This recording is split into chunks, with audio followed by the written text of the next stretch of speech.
Assalamualaikum warahmatullahi wabarakatuh. Bismillahirrahmanirrahim. Tabarakalladzi nazzala al-furqana ala 'abdihi liyakuna lil 'alamin nadhira.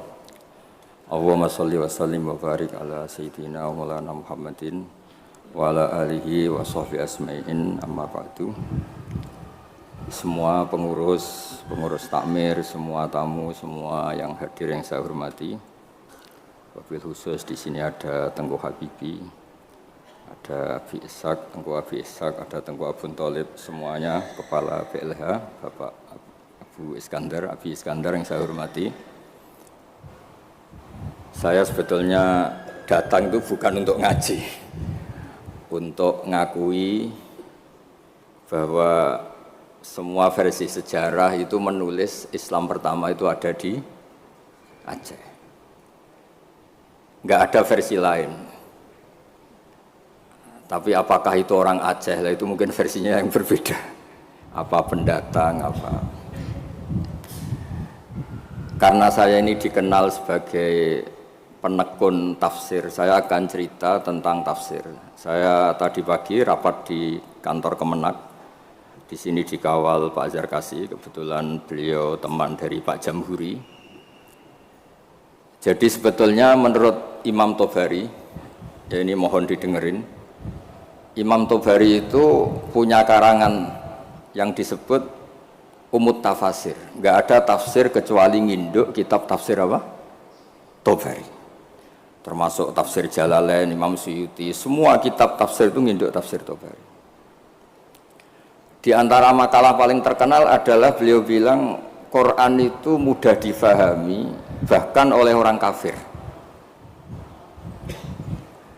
Bahkan oleh orang kafir itu dengan arti yang positif. Dulu cerita Islamnya Sayyidina Umar, kita tahu karena mendengar apa? Iparnya membaca surat apa? Toha ma anzalna 'alaikal qur'ana litashqa. Terus beliau masuk Islam. Tapi yang ingin saya ceritakan di sini adalah riwayat Imam Bukhari dalam kitab Shahihul Bukhari. Sampai cari di kitab Tafsir ketika mentafsirkan surat Wat-Tur. Ketika perang Badar, itu yang menang itu orang Islam. Dengan logika yang enggak masuk akal. Orang Islam itu jumlahnya 313, orang kafir bersenjata lengkap jumlahnya berapa? 1000. Singkat cerita, terus kemudian yang kalah itu dulu hukum dulu itu yang kalah itu ditawan, termasuk tokoh-tokoh Quraisy. Di situ termasuk ada pamannya Nabi namanya Said Abbas, itu ikut ditawan. Ada orang pinter namanya itu Jubair bin Mut'im. Orang pinter ini disuruh tokoh-tokoh Quraisy untuk negosiasi membebaskan tawanan-tawanan kafir Quraisy. Pas datang di masjid, itu Nabi sedang baca Wat-Tur wa kitabim mastur fi raqim mansur wal baitil ma'mur was saqfil marfu. Terus didengerin, Nabi itu sambil sholat, bukan acara seminar atau kajian ilmiah, bukan. Nabi bacanya ketika sholat maghrib. Tapi di situ terus kemudian Allah berlogika. Mbok yang kamu anggap Tuhan, mbok yang kamu anggap Tuhan itu ya punya reputasi, punya prestasi. Am khalaqus samawati wal ard. Mbok yang kamu pertuhankan itu punya reputasi menciptakan langit dan bumi. Sehingga disebut Tuhan itu agak keren lah, punya reputasi bangun langit, terus Tuhannya langit, bangun bumi, ya kemudian Tuhannya bumi. Ini yang kamu pertuhan itu lahirnya di bumi, mati jadi mumi di pertuhan, itu kan aneh. Itu terus mikir ya, kalau gitu Tuhan itu tidak yang sementara kita pertuhan. Tuhan adalah yang menciptakan langit, bumi. Sebab itu imam di sini termasuk Pak Jamhuri menekuni di ilmu tafsir, ilmu Quran TPQ di LP3 Jakarta. Ketika Allah menamakan dirinya Tuhan dan memang Tuhan, itu Allah ngendikan hadza khalqullah fa'aruni madza khalaqal ladzina min duni. Ini saya Tuhan menciptakan langit bumi. Mbok yo kalau kamu ngaku Tuhan ya menciptakan langit bumi, jangan ngaku Tuhan tanpa prestasi. Ada lagi ayat di awal Ahqaf. Qul ara'aytum ma tad'una min dunillah aruni madza khalaqu minal ardi am lahum syirkun fis samawati. Mbok yang kamu pertuhan selain Allah itu tunjukkan ke saya. Aruni itu tunjukkan ke saya. Apa sih prestasi mereka? Apa ikut terlibat pembuatan langit? Syirkun itu ikut terlibat. Sehingga tidak ada jawaban lagi kecuali Tuhan itu adalah Allah yang qadim. Allah sing wajibil wujud. Terus Jubair bin Mut'im kemudian masuk Islam. Berarti sudah ada dua tokoh terkenal yang memahami Quran sebelum masuk Islam. Tentu ini memahami yang benar. Sebab itu sabda Rasulullah SAW, saya ini bangga punya mukjizat yang tidak musiman, kata Nabi, yaitu Quran. Kata beliau yang dikutip di Sahih Bukhari di awal Mu'jizatul Quran, kata Rasulullah, sabda Rasulullah, ma minal anbiya'i nabiyyun illa qad utiya minal ayat ma mithluhu amana alaihil bashar wa inna ma kana alladhi utituhu wahyan auhahu wa ilayya fa arju an akuna aktsarahum tabi'an yaumal qiyamah. Semua nabi itu punya mukjizat tapi bentuknya fisik. Karena bentuknya fisik, maka ketika mukjizat itu sudah lewat, nggak ada saksi lagi. Misalnya tongkat Nabi Musa bisa membelah laut, bisa jadi ular besar. Kita sekarang kan nggak bisa membuktikan itu. Kalaupun itu nyata di masa lalu, saksinya sudah meninggal. Tapi mukjizatnya Quran ila yaumil qiyamah. Nah, ketikane semua ulama, terutama mukjizat rasionalitas berpikir. Saya cerita sedikit, saya biasa bahasa Jawa, tapi ini harus bahasa Indonesia karena kayak di luar negeri. Saya tadi kan rapat di Jakarta, kayak masih di Indonesia. Setelah di pesawat semuanya orang Aceh, ngomong itu kayak orang Thailand. Ini saya di luar negeri apa masih di Indonesia. Saya tidak tahu imam masjid tadi ngerasani apa. Tahu-tahu saya disuruh ngaji, tapi nggak ngerti satu bahasa apa. Kayak mantra. Jadi ini saya kayak di luar negeri. Jadi saya di luar negeri 2 kali, 1 ke Madura, 2 ke Aceh. Sama-sama nggak paham. Mukjizat tertinggi adalah dalalatun akliyah atau hujjatun akliyah. Sebab itu agama ini Allah memaklumatkan liqaumi yaqilun liqaumi yatafakkarun. Fir'aun itu jumawa, zalim, ngawur, wah, semua kesalahan ada di Fir'aun. Memaklumatkan diri sebagai Tuhan. Saking yakinnya dia Tuhan, itu ketika Musa, Fir'aun, kamu tuh harus nyembah Tuhan. Nah, Tuhan kamu siapa Musa? Rabbus samawati wal ard, yang menuhani langit dan bumi. Kata Fir'aun, soal menuhani bumi, saya jalan kemana-mana gak ada Tuhan selain saya. Kata. Soal kemungkinan Tuhan Anda di langit, saya mau bikin piramida yang tinggi. Nanti saya akan melihat Tuhan kamu ada apa enggak. Dia bilang ke arsitekturnya, ya Haman ibnili sorhal la ali abluhul asbab as-samawati fa'attali'a ila ilahi Musa. Saya akan bangun piramida yang tinggi. Nanti saya intip Tuhannya Musa itu ada apa enggak. Musa pusing kan, karena beliau sebagai Tuhan pun nggak pernah lihat Allah. Apalagi ini apa? Fir'aun itu kalau piramida jadi, Fir'aun naik, nggak melihat Allah, terus disimpulkan nggak ada, repot. Ternyata kalahnya Fir'aun dan yang menjadikan orang sekeliling Fir'aun itu iman, itu dengan logika sederhana. Ya sudah, kalau Rabbus samawati wal ardi kamu nggak percaya, Nabi Musa ganti jurus. Kalau orang bilang ganti logika, Rabbukum wa Rabbu abaikumul awwalin, yang menuhani nenek moyang kamu. Itu orang sekeliling Fir'aun terus tahu kalau Fir'aun itu gak Tuhan. Ini kalau dia Tuhan, terus bapaknya Tuhannya siapa, mbahnya siapa, kakeknya siapa. Karena Tuhannya itu punya tanggal lahir. Masa Tuhan lahirnya dulu bapaknya, dulu mbahnya, lalu babanya itu yang menuhani siapa. Jadi disebut Tuhan itu siapa? Yang menuhani nenek moyangmu.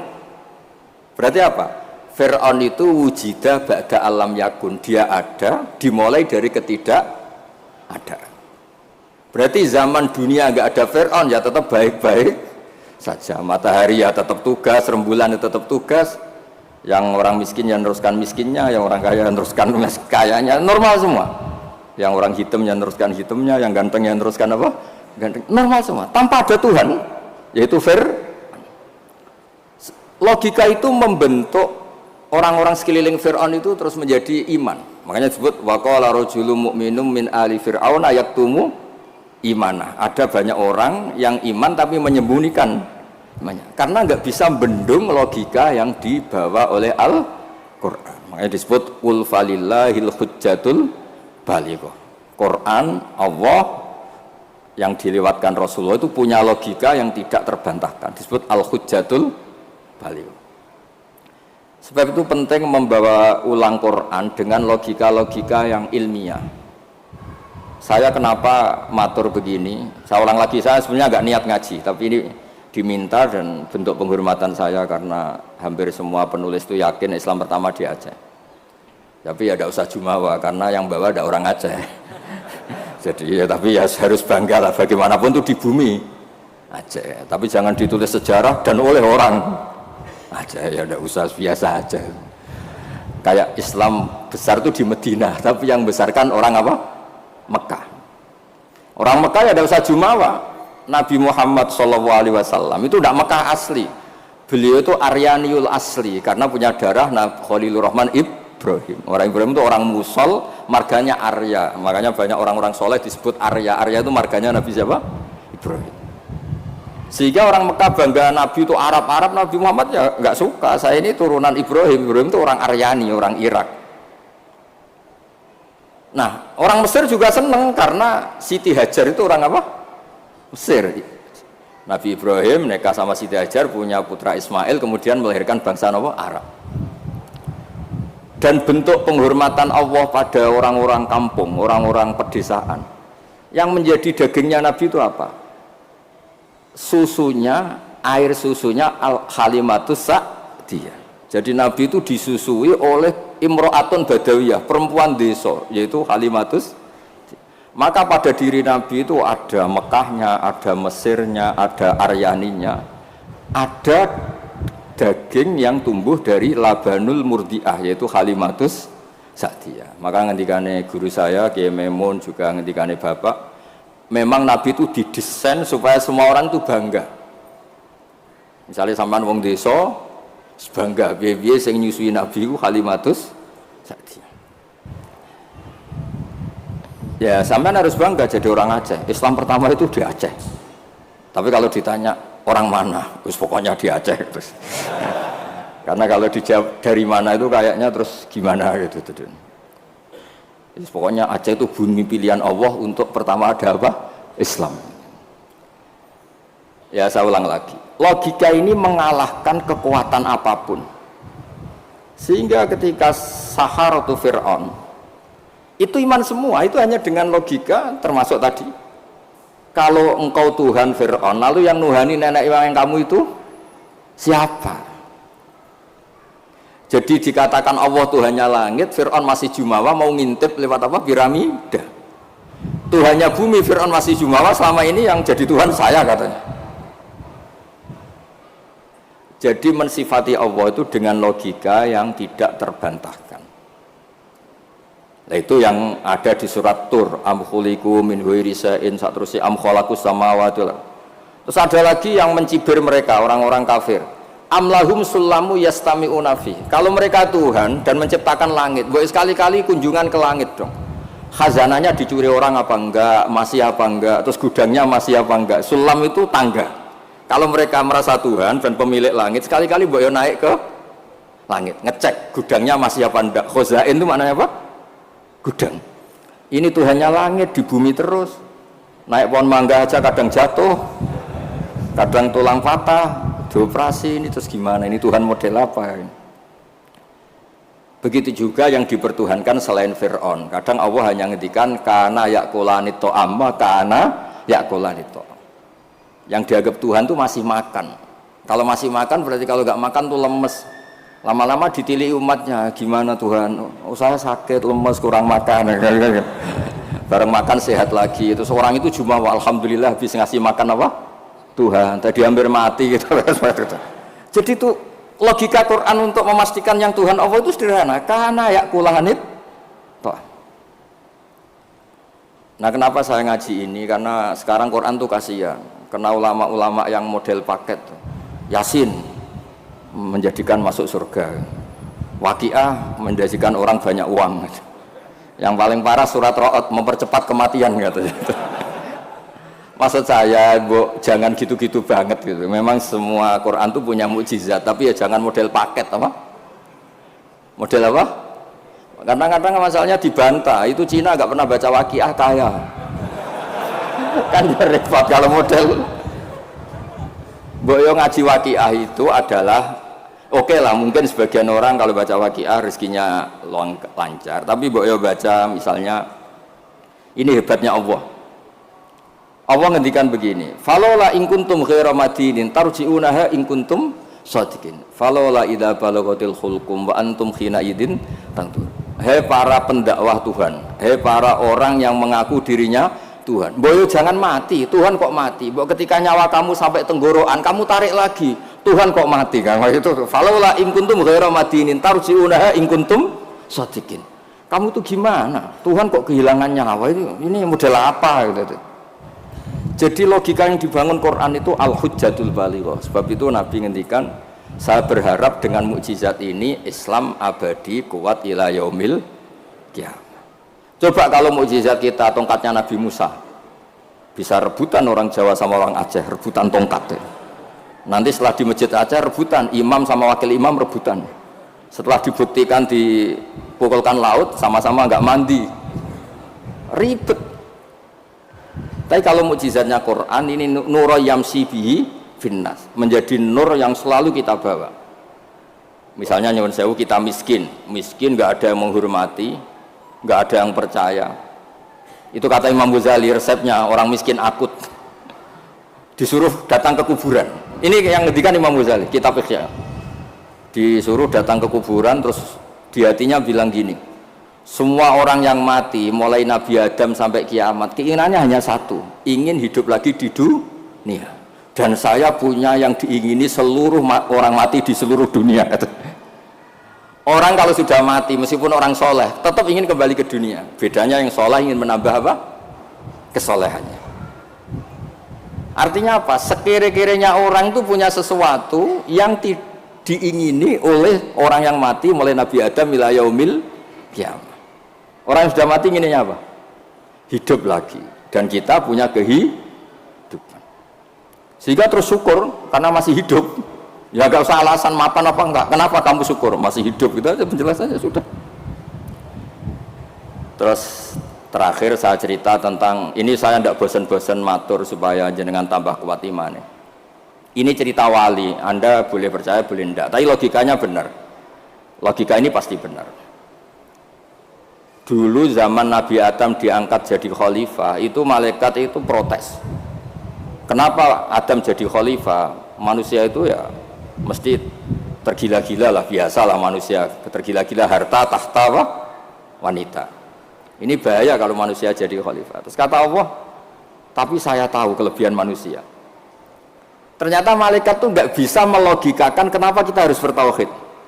Jadi malaikat ditanya Allah, kenapa kamu iman sama saya? Kata malaikat, saya ini kan malaikat, ikut panitia menciptakan langit surga. Ya, jadi saya tahu lah kalau, jadi dia iman tuh karena tahu. Malaikat kan ada penjaga neraka. Malaikat kan pasti percaya kalau neraka ada, dia panitianya kan dia yang jaga.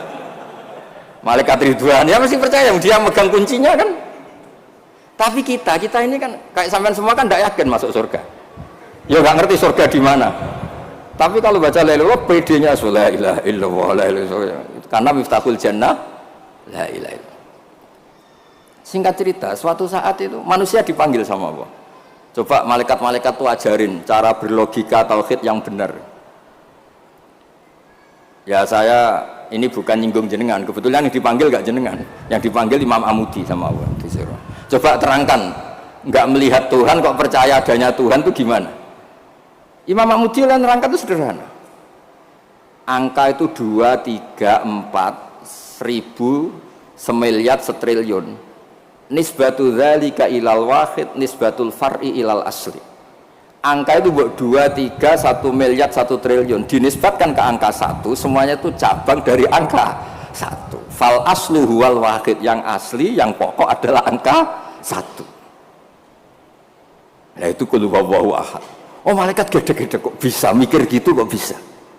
Artinya apa? Manusia meskipun nggak ngerti langsung Allah itu kayak apa, tapi tetap yakin karena semuanya dimulai dari angka 1. Ya, jadi angka itu 2, 3 sampai 1 miliar, 1 triliun apa?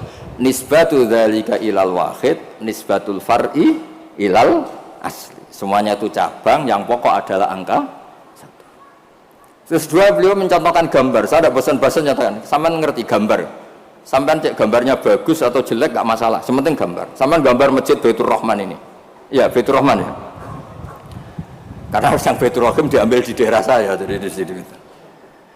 Kamu gambar itu mesti dimulai 1 titik.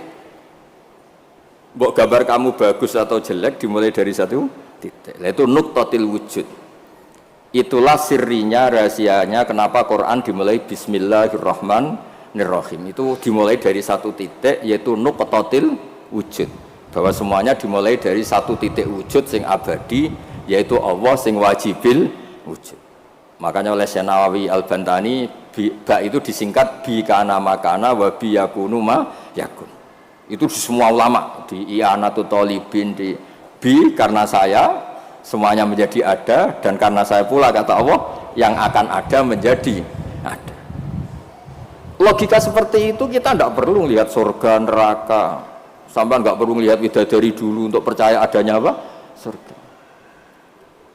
Makanya ini penting.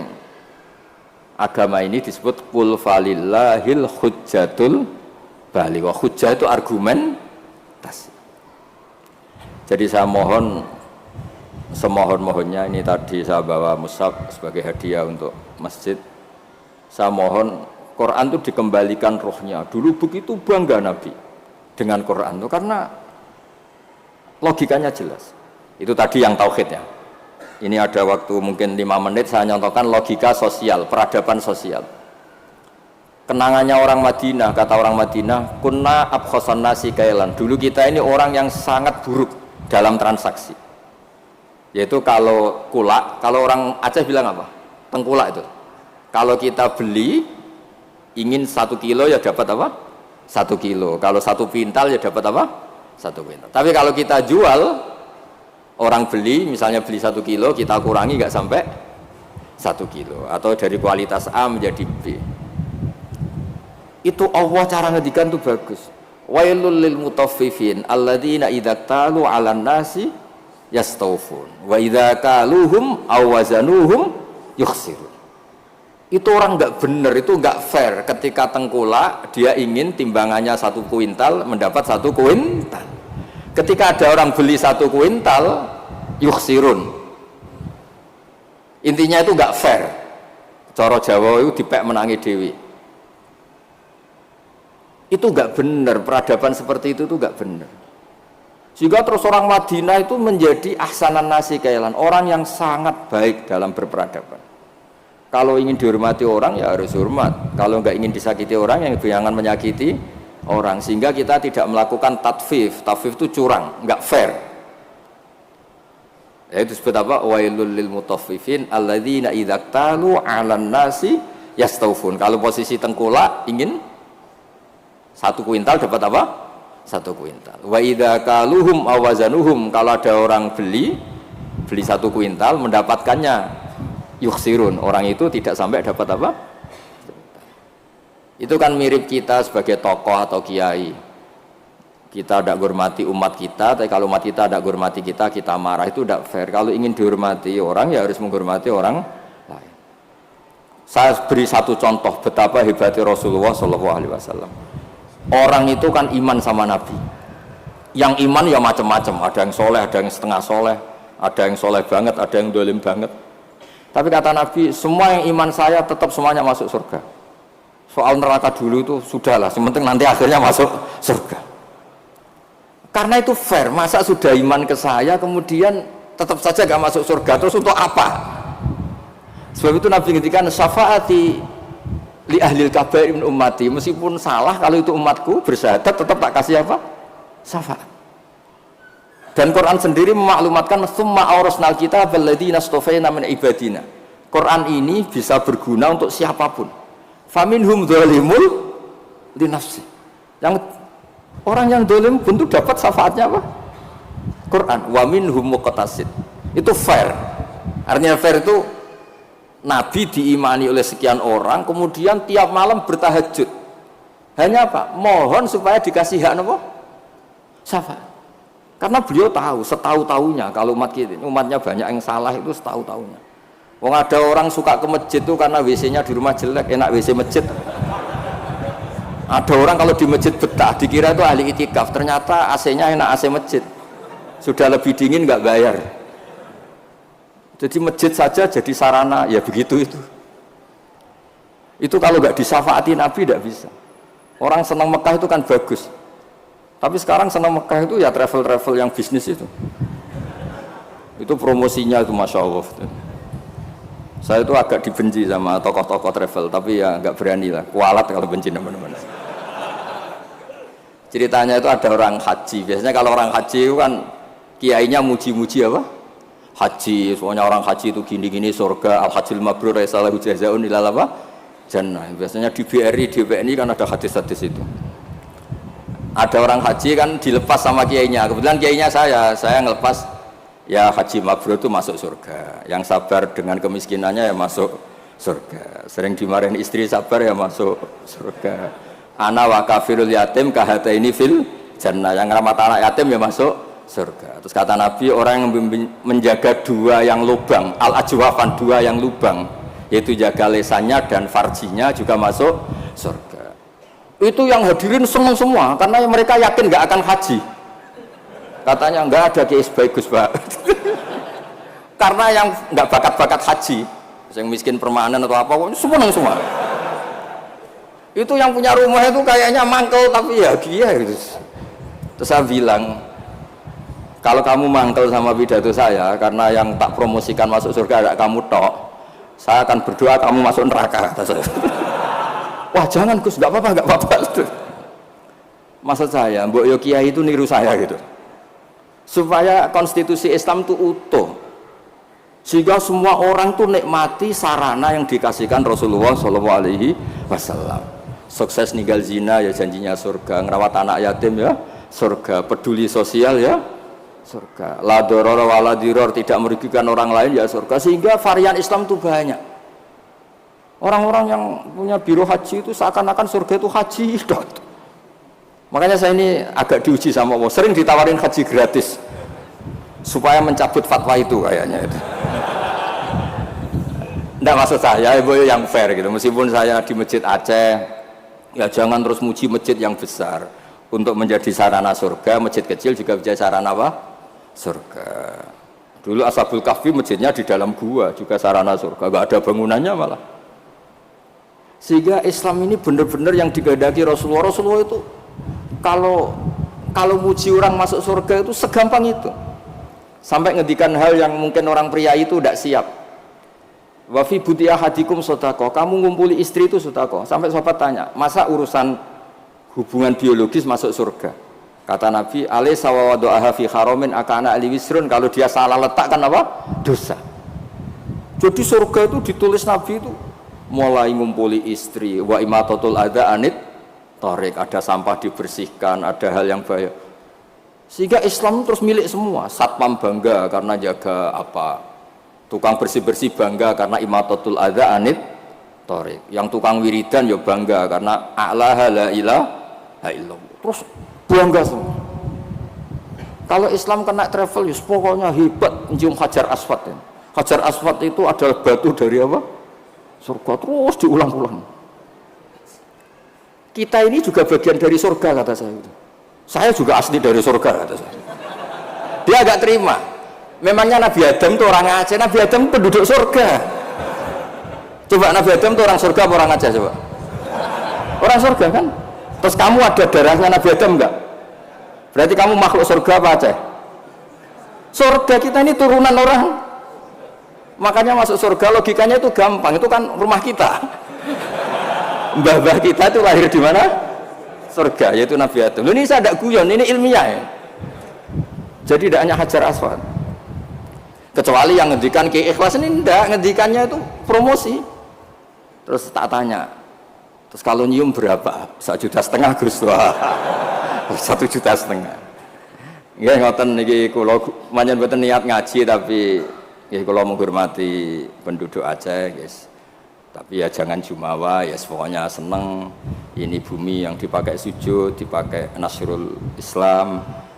Saya memang ingin ke Aceh hanya ingin hormat, pernah sholat di masjid sini.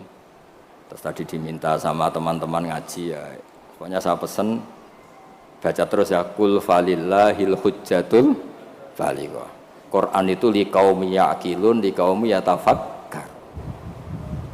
Sehingga Quran ini akan abadi ila yaumil kiamah. Kayak tadi, 1 itu pokok, 2, 3 sampai 1 miliar apa? Nisbatu dzalika ilal wahid, nisbatul far'i ilal asli. Angka sebanyak apapun kalau dibanding 1 apa? Semuanya itu cabang, yang pokok itu 1. Makanya kul huwallahu ahad.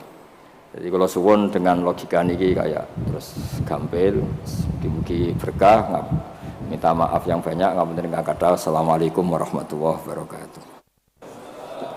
Ini tak tinggal loh, ini salam.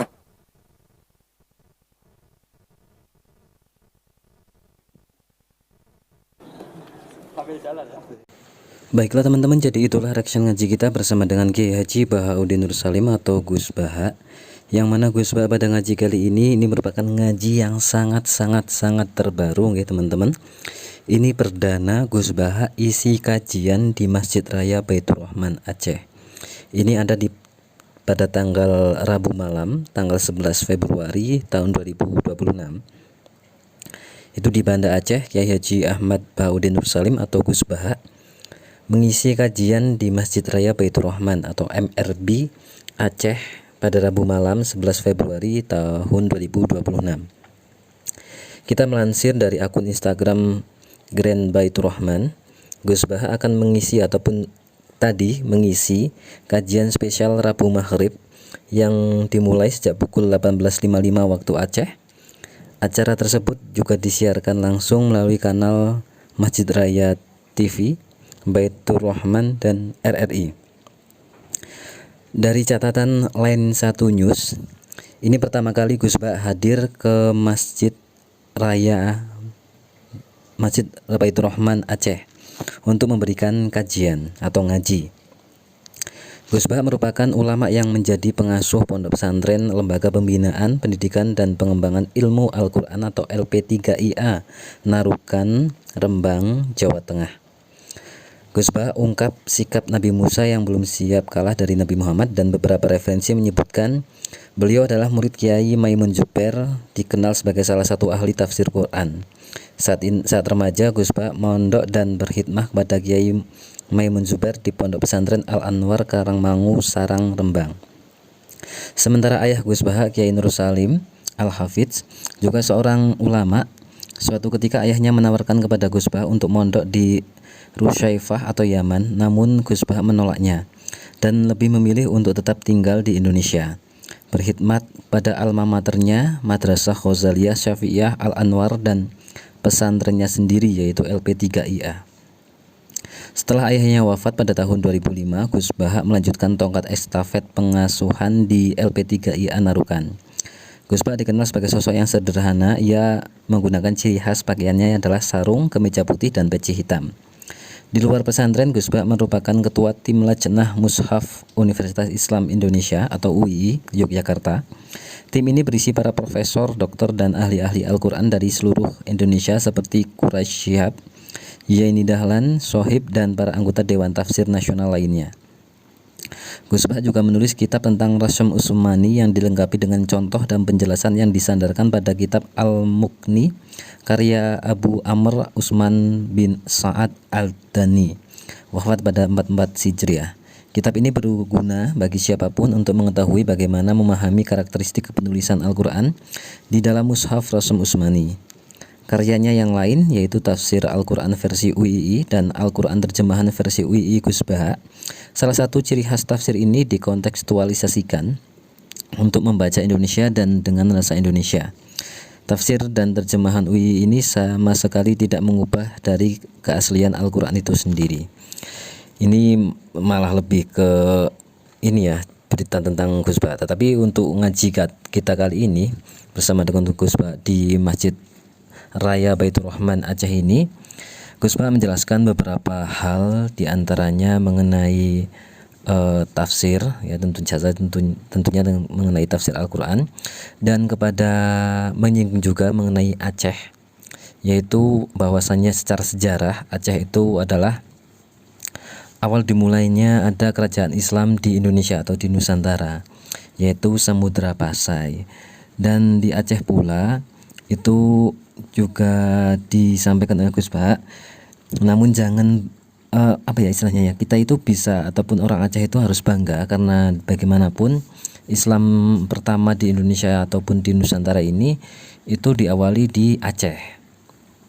Tapi juga jangan GR bahwasannya apakah itu orang-orang Aceh asli atau ada pendatang yang datang ke situ untuk menyebarkan agama Islam. Tentu saja ada pendatang ya teman-teman. Dan kemudian seperti halnya kaum Ansor di Madinah, bahwasanya mereka ketika kedatangan dari Makkah maka kemudian menjadi basis Islam yang kuat. Begitu juga dengan Aceh, ketika Aceh ini menjadi ataupun didakwai oleh para pembawa agama Islam ke Aceh, maka kemudian Aceh menjadi salah satu kerajaan Islam pertama di Indonesia. Kemudian hingga saat ini ketentuan-ketentuan ataupun syariat Islam yang ada di Aceh itu sangat luar biasa dibandingkan dengan yang lain. Kemudian Gus Ba juga secara berkelakar ataupun secara istilahnya guyonan itu menyebutkan bahwasannya ketika ke Aceh itu kok kayak ke luar negeri itu, karena selain bahasanya mungkin ya, karena bahasa yang digunakan oleh orang-orang Aceh ini berbeda dengan bahasa Indonesia, karena Melayu sangat Melayu gitu. Gus Ba menyampaikan bahwasannya ketika seperti berada di luar negeri itu kayak ketika beliau itu ada di Madura dan juga di Aceh, karena sama-sama tidak mengetahui bahasanya gitu. Jadi kayak bahasa asing, bahkan dikatakan kayak bahasa Thailand gitu kan. Nah kemudian tentu saja hal-hal lainnya disampaikan oleh Gus Ba, tentunya tentang tafsir maupun tentang fikih dan juga tentang ketauhidan kepada Allah Subhanahu wa taala melalui beberapa kisah-kisah yang disampaikan oleh beliau, melalui penjelasan-penjelasan yang disampaikan oleh beliau. Dan tentu saja teman-teman, ini menjadi semacam obat pelipur lara bagi teman-teman kita, para saudara muslim kita di Aceh. Kedatangan Gus Ba merupakan salah satu hal yang insya Allah bisa memberkahi bagi mereka. Ya teman-teman, tentunya itu yang bisa kita sampaikan ketika kita menyimak Gus Ba di Aceh ini. Tentunya ya juga kita sangat bisa mendapatkan pengetahuan dari Gus Ba yang tentunya tadi sudah sangat detail dijelaskan oleh Gus Ba, walaupun hanya sekitar setengah jam. Karena kata beliau itu, kata Gus Ba ini sebenarnya beliau itu tidak niat ngaji, tapi karena dia diminta kemudian akhirnya beliau mau gitu memberikan kajian di acara tersebut. Itu teman-teman, semoga menjadi ilmu yang manfaat dunia akhirat untuk kita semua, menjadi amal ibadah Gus Ba yang berkah dan berkahi untuk kita semua, dan juga semoga Gus Ba senantiasa sehat, panjang umur, diberkahi kesempatan untuk terus-menerus memberikan keilmuannya kepada kita semua, sehingga kita semua senantiasa bisa istiqomah bareng-bareng ngaji bersama dengan Gus Ba, baik secara langsung maupun dengan lewat online. Itu teman-teman, mohon maaf banyak kesalahan. Itu saja, terima kasih. Wassalamualaikum warahmatullahi wabarakatuh.